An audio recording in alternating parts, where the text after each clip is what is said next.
I like that you have your opinions. You were like, no.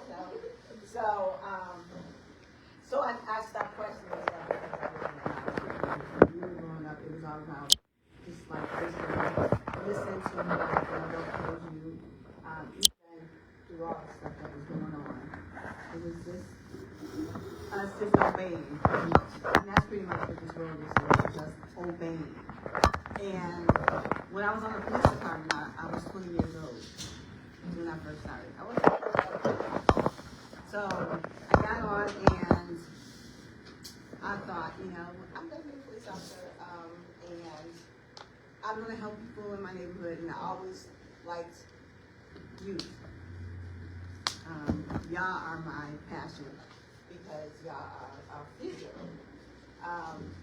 And as a 20-year-old being on the police department, I would see cops doing people wrong.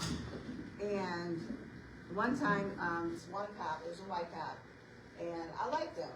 He seemed cool.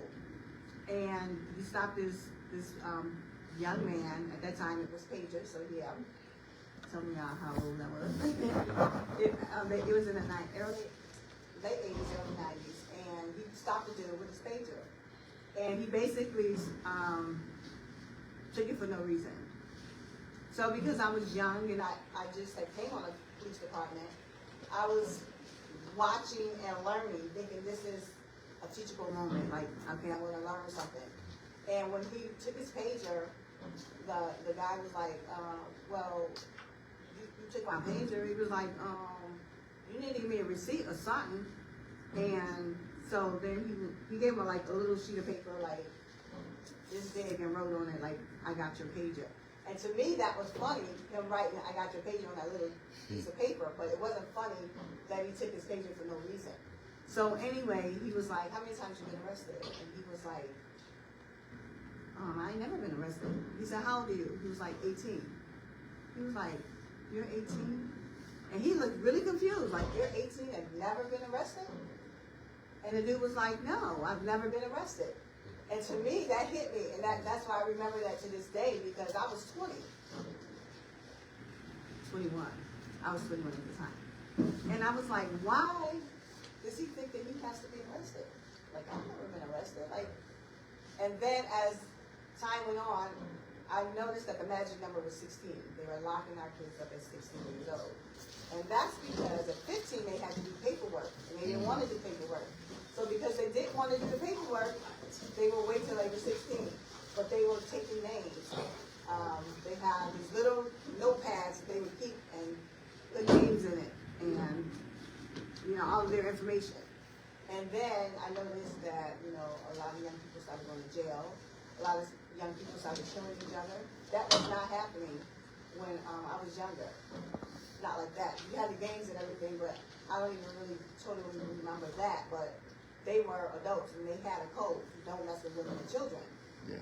But now it's like you can meet your kid and somebody's just up and killing you. And anyway, I noticed that cops were like dropping people off in like hoods that they had beef with, and I was like, why don't they do that? And then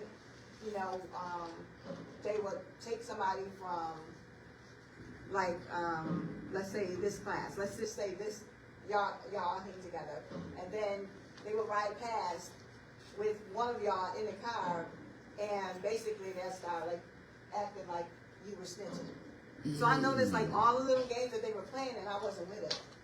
So anyway, I noticed when I first started that they were beating on people, and I remember me and my partner one time, we had he had stole a car, but it was an embarrassment to them because they were from South Buffalo, and they wanted to handle him themselves. So they basically were like, when I say they were beating on him, they were basically like roughing him up. Not something that a black kid would get nowadays. So they would rough them up. They were roughing them up or whatever, and they was like, we got them. And basically what they do is take them home and be like, okay, you better be glad you didn't get arrested. But for our kids, they get a beat down. Then you get to the elevator of police headquarters, and then you get beat down again. And then they would basically just chalked it up like fighting with the boys, and that was not true to them. So I remember another time when a guy had, it was a guy, he had dreads, and they basically were beating on him because there was a call of a white woman that got robbed. And I remember the guy saying, I didn't rob nobody. And they took the flashlight and they were hitting him in the head. I said, if they hit him one more time, I'm going to stop him. This is what I said. And they hit him one more time, 2 more times, and I just froze. I froze. And I did not like the way I felt because I don't know if that man lived or died. But for them, it was like, how dare you come out here and even walk the streets. Even if he didn't do it, they were going to pick somebody and put pin it on. And I saw them do that more than one time.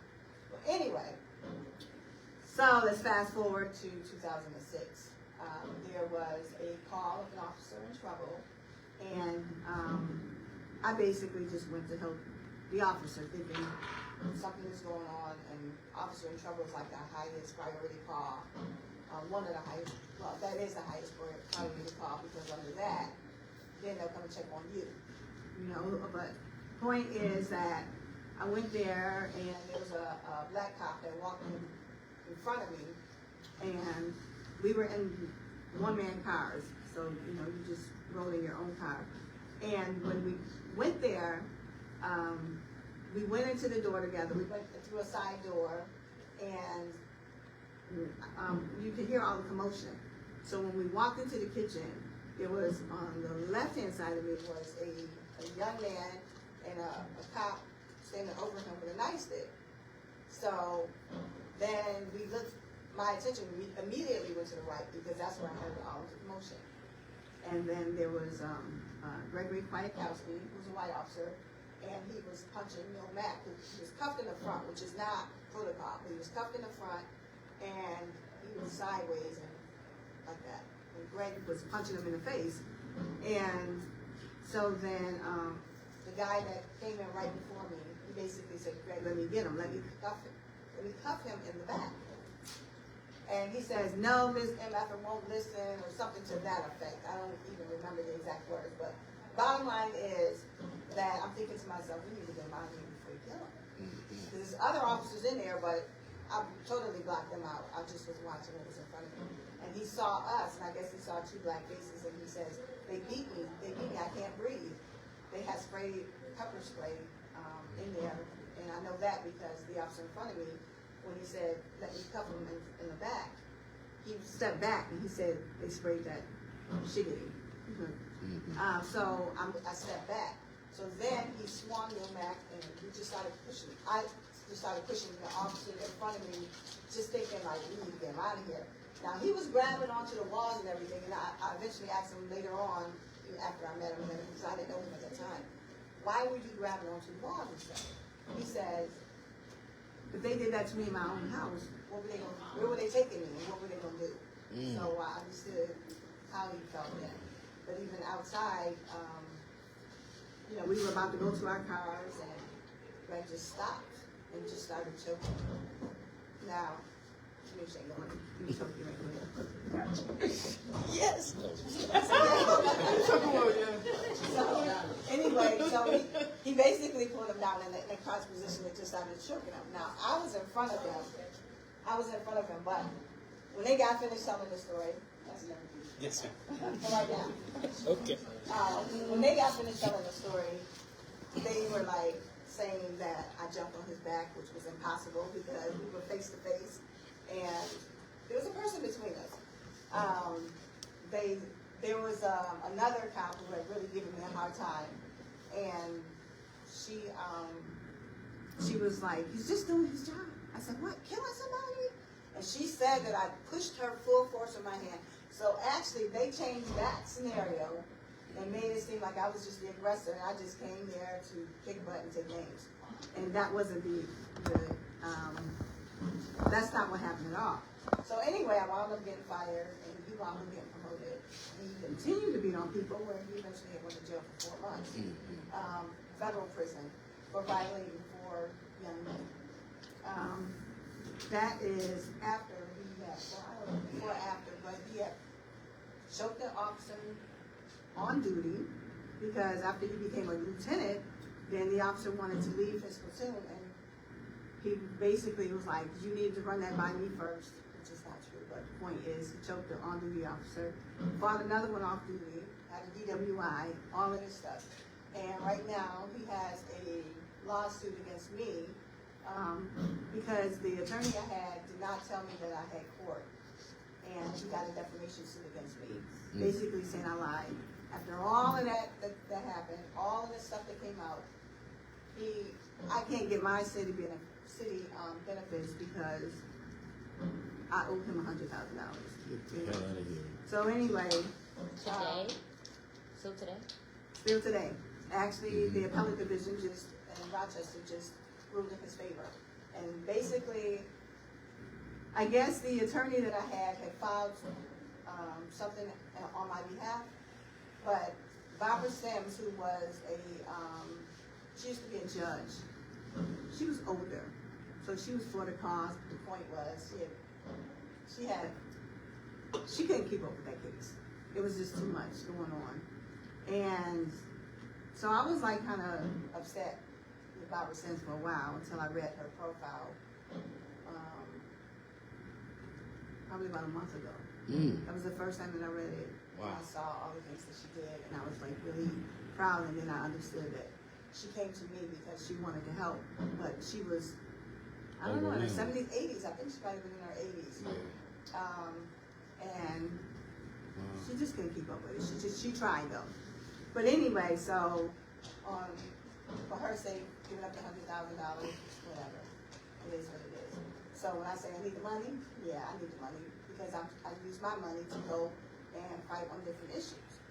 So anyway, one of the issues is Cariol's law, because after all of that happened, I was basically like, nah, this can't be reality.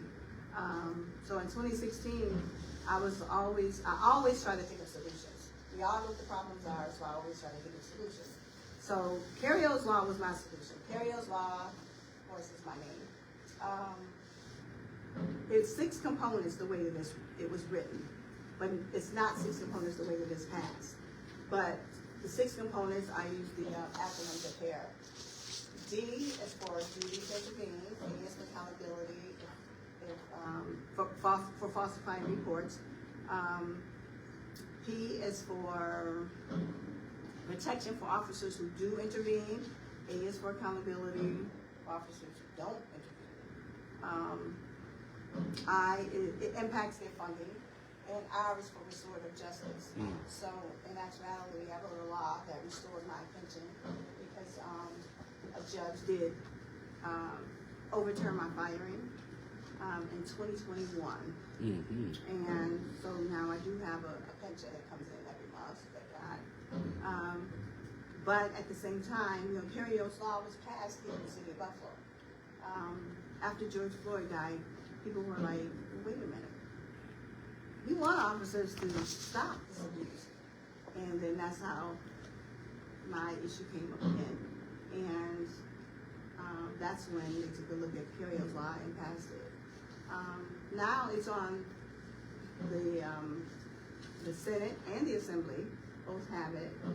And I'm trying to get it pushed as a state law. Sure. So your homework for today is no. Get those signatures. Help push it though, but we have to contact your elected officials in the Senate and the Assembly and ask them to support Cariol's law. So that, any questions about that? Any questions so far? Do we know how to do that? Yeah, We should like, really. like email them? Like, how would Calling is usually. Calling is. You can call, and normally if you call, they do take the note and put it down. And I mean, doing but both is usually. both is good. Yeah. You want to tell them how to do it? Yeah, please. Oh, okay. So, you have to, where you live at, you have to see who your elected officials are.